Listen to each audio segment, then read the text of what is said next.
I'm going to take a few minutes now and talk about something. It's going to cut into my message time, I understand that, or it's going to extend it, one or the other. But this is not the message for this morning, but I need to talk about this. As you likely all know by this point, we're tied into shelter in place until May 18th. And then at that point, hopefully, we start seeing a little bit more loosening up on the restrictions and so forth of what's coming out of the governor's office. So now I'm going to make some statements, so grab your chair because I'm going to get a little stronger this morning and point some things out for those of us who are end times students and understand a little bit of where this whole thing has to go eventually. You'll be on board with me, but we need to start taking a stand on some things. What we're seeing now and what's happening, and I society in general, but I'm talking more specifically churches and religious organizations, this is going to be what it looks like when they start requiring us to conform to government standards and sociology and so forth as we get into the end times and things turn more corrupt and more evil.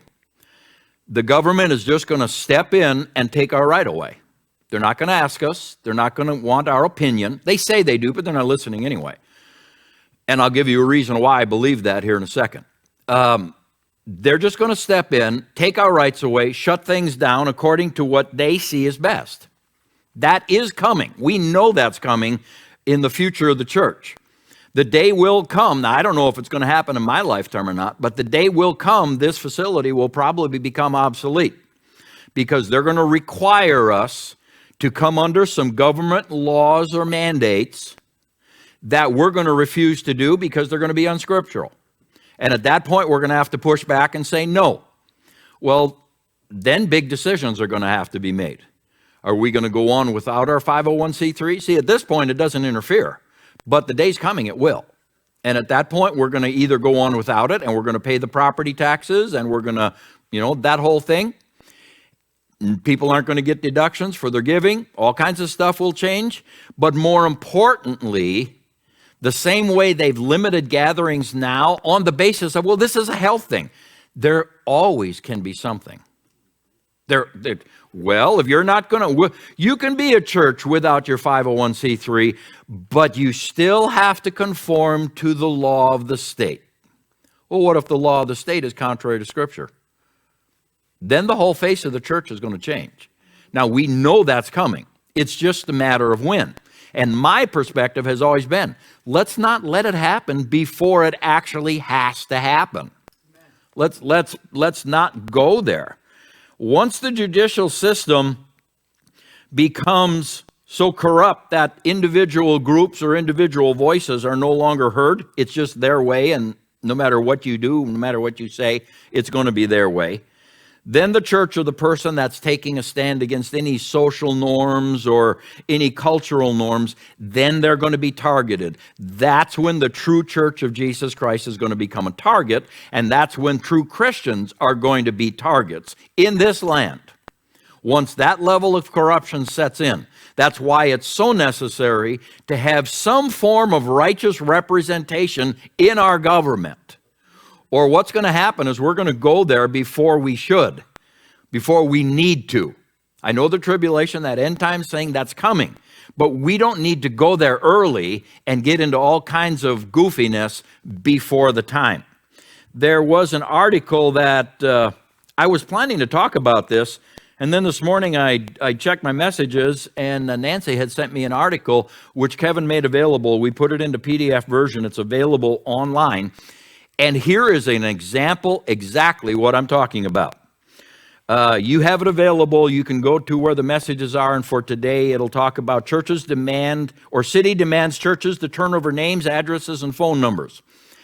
So I'm going to read through enough of this. I know it takes a little time, but I'm going to read through enough of this that we get the point out of this, and you can download it and look at it yourself.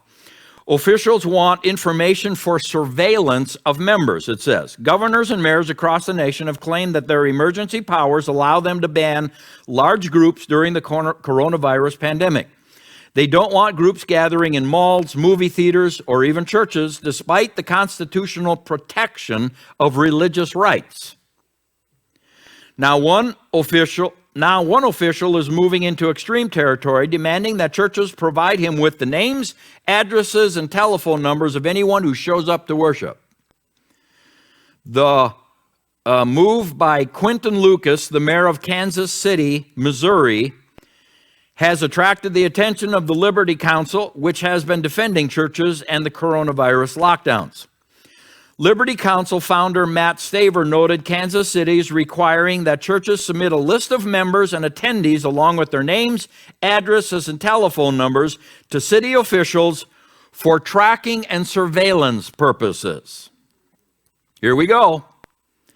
I'm running out of adjectives. This is the Liberty Counsel spokesman speaking here now. He says, I am running out of adjectives to describe how completely insane and the tyrannical abuses launched by state governors and local officials against pastors and churches are becoming.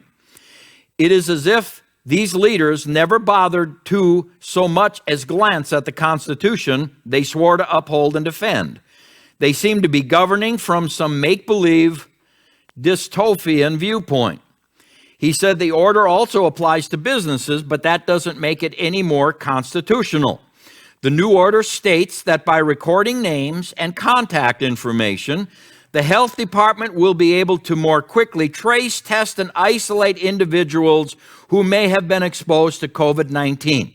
See, it's all for our good. The Germans did this very thing to Jews, collecting the names and locations of all known synagogue attendees in the early days of the Nazi regime. And look what happened there. Religious gatherings are allowed under the same restrictions. The city specifically states, now the restrictions are, I skipped a paragraph, they've got a 10-10-10 plan, which that's how they plan to reopen. Okay, so you just read that yourself. Religious gatherings, as they start reopening, are going to be allowed under the same restrictions, so that specifically states it wants to quickly trace, test, and isolate individuals. So they want to be able to keep track of everything that's going on and tell people what they can do and what they can't do. Staver told WND the requirements will make people not want to go to church. That's because 10 days later, they could get a phone call from someone that in the vicinity may have COVID-19. Then they get summoned to quarantine, he said. That requirement chills constitutional rights to free speech, religion, and assembly. Further, he warned, it's just the low-tech version of what several states are trying to do. Some plan to utilize smartphone technology to monitor people who test positive, so they can see where they're going and what they're doing if they're positive, and make sure they don't do that. Anyone who through Bluetooth is identified as having been in the proximity to an infected person would be contacted by the government and could be ordered to be quarantined. Staver has received complaints from several churches in Kansas City and is awaiting word on whether his organization should take action. That means lawsuit.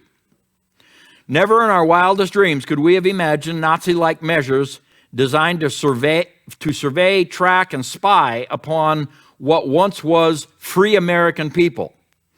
Yet, that is exactly what Kansas City misguided government officials are now demanding, was said in this WND newsletter.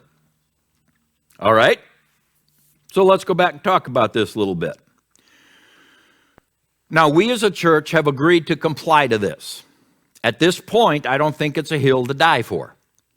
You have to choose your battles. You can't fight everything. At this point, churches across this country have agreed to comply to this. But do you realize, according to the Constitutional Bill of Rights, we don't have to shut down. We have been given the right to assembly. It's the first Bill of Rights that says, and I'll just read a summary of it to you. The First Amendment says this: it provides several protections to express ideas through speech and press, to assemble or gather with a group, to protest, or other reasons. It also protects the right of religious beliefs and practices. It prevents the government from creating or favoring a religion. The right for churches to assemble is the First Amendment to the Bill of Rights. The reason they put it in there is In England, England specifically, the UK, when they came, if you were not part of the state church, they forbid you from assembling. So when they started this country and put this in, they said, that will never happen. You can never stop a church from assembling. What they're doing right now is actually not constitutional, but everybody's been agreeing to it to this point. But Pastor, this is for health and medical reasons. Now let me show you how dumb that statement is. I'm told you I was going to get a little stronger. So let me just show you how dumb that is to say, well, they need to shut us down for health and medical reasons. Before I show you how dumb that is, let me just say this. There can always be a reason that the government thinks it's best. There can always be a reason. This is the dumb one we're facing right now. Well, aren't you afraid that people are going to get sick? Absolutely not. I don't live my life by fear. Absolutely not. I am not afraid whatsoever. People die in this earth. That's the way it works. And are we trying to extinguish people or mass extinction? No. But the flu has killed about as many people this year in America as COVID-19 has. Smoking has killed way more in America than COVID-19 has since it came to this country, according to their records, which now they're reneging on. I read an article from New York Times that they finally said what I said. Oh, they let something slip on CCO, one news thing. They let something slip, and I caught it, and I said, this has been here before they said it was. Well, now the New York Times came out and said basically the same thing. Yeah, it's been here, and lots of people have it and have had it, okay? So am I afraid of contacting it? No. Am I afraid of other people contracting it? Well, if I'm not going to be afraid for myself, I'm not going to be afraid for them. Should protective measures be taken for those who don't want to get it right away? And I state it that way because I'm going to say this. They've already said this will go through the country, and we have to either have a vaccine that gives us immunity or we're going to develop it what they call herd immunity. Everybody has to get it to develop an immunity. So you're either going to get it now or you're going to get it later. But you're going to get it. And it's a virus. It's going to touch us like the flu does or like anything else, and that's the way it is. But let's go back to the subject, how stupid this statement is. But Pastor, this is for health or medical reasons. If you're afraid I'm going to infect you and you're staying at home, sheltering at home, how can I affect you? How can I give you COVID-19 if you're at home? I can't give it to you unless I come to your home. If people are afraid and they want to stay home and quarantine, that is absolutely their right. And if the government wants to help them financially to do that, so be it. That's their right. That way they can be protected. I can't affect you if I don't see you. So if you don't want COVID-19, stay home. The rest of us, stop telling us what we can or can't do because we're not afraid of it. If people want to gather and come to church and you're afraid of getting sick by coming here, stay home. It's okay. We're live streaming. You can watch us that way. But for those who are not afraid, we should have the right to gather. It's our constitutional Bill of Rights. It's been given to us. It's ours. We're being told that by not gathering, we're keeping others and keeping them from dying. Now, I understand and I agreed with the overwhelming the medical system concept. I agreed with that. And what the governor told us is we need 1 month to build up the medical supplies and build up other ways that we can have people in ICU outside of hospitals, which now he's bragging. They've got 2,500 beds the state has alone that are available for ICU that they can set up within 72 hours and cover any kind of waves. So bingo, you got what you asked for. Now back off. You asked for a month. You've now asked for 2. Go back to your original thing. We're trying to build up so we don't have too big a wave. Well, you did that. Now let the world go back to normal, specifically churches. We have the constitutional right to meet. Well, we're being told that by not gathering, we're keeping others healthy. We're keeping them from dying. I don't see how that works. If you're sheltered at home, by me being in church this morning, how am I keeping you healthy? By the rest of the congregation not being in church. When you're at home, how are we keeping you healthy? They could all be here, wouldn't make any difference to you. You're at home. We're not touching you. And you've got the right to stay home. And that should be your right to make that choice. That's all good. But for those of us who are willing to take the chance and deal with this thing, want to go about our daily lives, we should have the right to make that choice. But Pastor, you'll make others sick. Only those who are willing to take the chance with me. I can't make you sick if you're at home. But if I'm out and about and others who are saying, yeah, I'll go out and about too, I'm willing to take that chance. Yeah, we could pass it to each other, but we already said we're willing to take that chance. That's why we're out and about. The whole concept, let me ask you this, and this isn't original with me. This question's starting to float around. When in American history has the policy been to quarantine the healthy? Quarantine has always been for the sick. When they're sick, you quarantine them. Now we're quarantining the healthy without any end in sight. Oh, Governor said, he said that 2 weeks ago. And he said it 2 weeks before that. I don't trust the governor anymore because he's going by his data of medical professionals, and the medical system runs on fear. So until somebody steps up and says, I'm not afraid anymore, let us loose, if we leave it up the medical realm, this thing's going to drag on for a year or two. And it'll slowly lighten up, and then there'll be in the fall, just like the flu comes, all of a sudden there'll be hot spots, and we got to shut her down again, all fear-based. This thing is going to go through the country. We have the capability of helping those that get sick. They've got the beds. So let's develop our immunity. If we're actually trying to hold this thing down until a vaccine comes, we may be like this for a year or two. And guess what? I ain't taking no vaccine. And I hope the government's not dumb enough to try to force us, because then they will have revolt. We are still a people in a country that is supposed to be ruled by the people, not by fearful government medical officials. You've gotten your chance to do your thing. Now you've gotten ready, so let's go back to work. Let's go back to church. But Pastor, you'll make others sick. Well, only those who are willing to be out with me.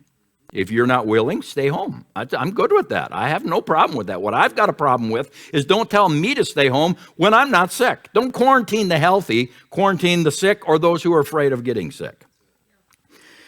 If we want to have services, those who want to come should be allowed to come. It's our constitutional right.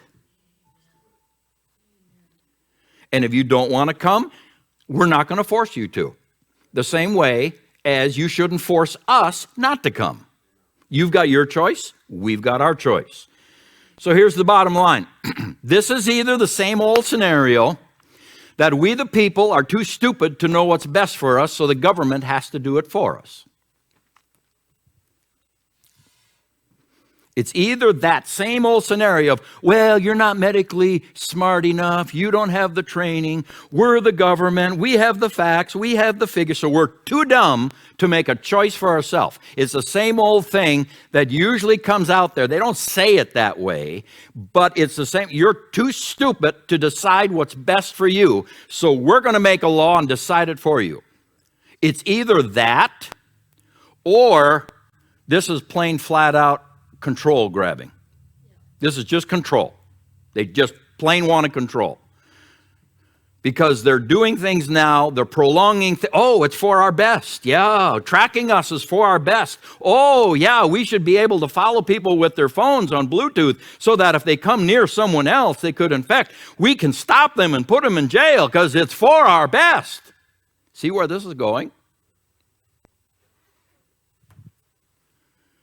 It's time, in my opinion, for some class action lawsuits.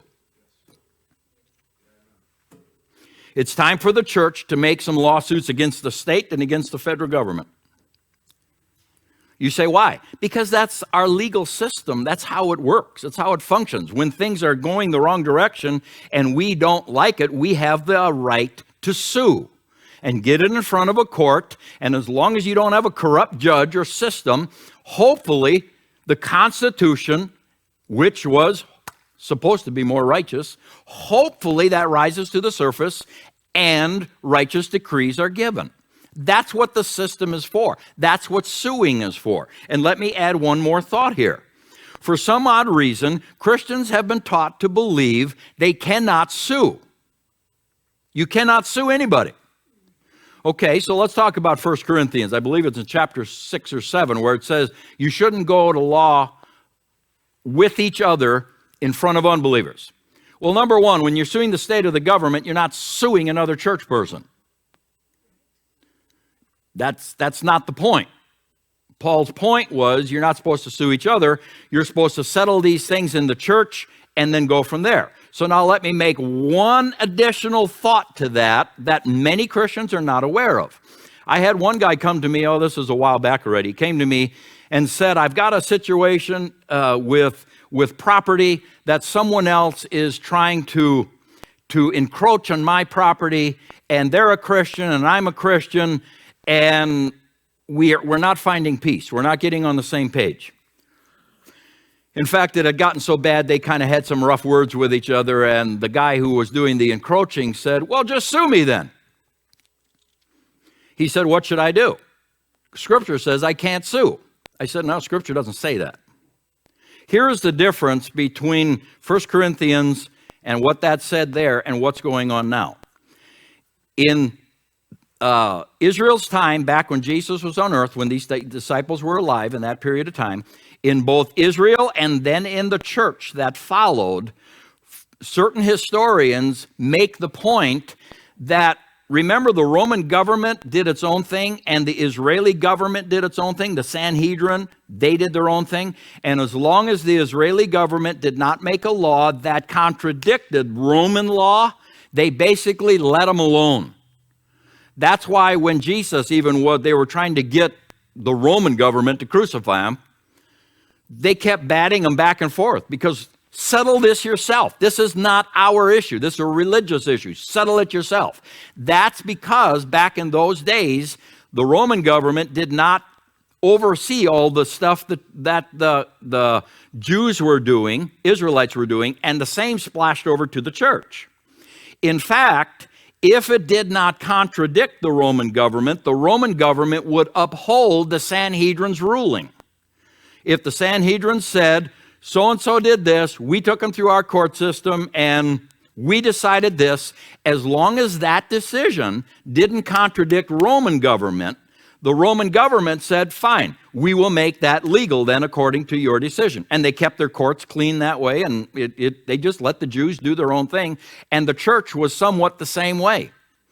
For instance, situation of someone encroaching on someone else's property, the church would decide how that's supposed to go down, and if property lines need to change, the church would go to the government and say, this is what happened, this is what we decided, would you please change these property lines on our decision? And if it didn't contradict Roman law, they would change them.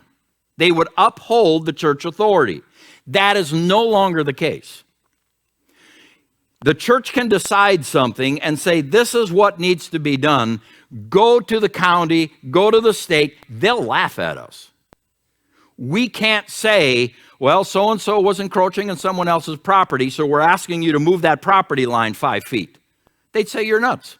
We're not moving it for anybody. What authority do you have? See, that was a cultural thing that worked. We're not in that culture anymore. We're in a different culture. Now, do I think Christians should sue each other? No, I don't. I think we should be mature enough we can settle it without going there. But you run into some immature ones. Like, for instance, this case that was brought to me. Well, then later the guy sued. He said, well, I don't know how to get out of this situation. I got to deal with this legally. So he sued. The one Christian sued the other one, the one who said, well, then sue me then. So he sued him. Well, then later it came out that this guy over here who said, well, sue me then, said, how can you sue me? You're a Christian. Oh. So what we were doing was try to play the scripture as a manipulative game to get our own way. We're just going to do what we want, and there's nothing you can do about it legally anyway, because we're two Christians. You can't stop me in the law. See, no, it doesn't work that way. The law was given to keep things at peace, and the church has the right to sue. My opinion, the church needs to band together, denominations need to band together, and we need to do a class action lawsuit so that not one church or one denomination has to carry the whole cost, because it's never cheap to sue. And we need to get this brought in front of the courts, bring back the reality of we actually live under a constitution and we actually live under a Bill of Rights. And they need to be what we decide things on, not the other. There was one talk show host who quoted one of the governors, I won't say which one. They asked him, did you even consider the Bill of Rights before you placed your order into position? And they quoted the guy. He said, no, it never crossed my mind that I should.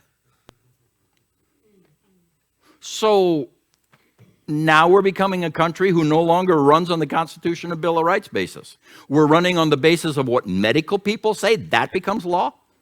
Sorry, it doesn't work that way. And we need to push back on this. You say, why should we push back on this?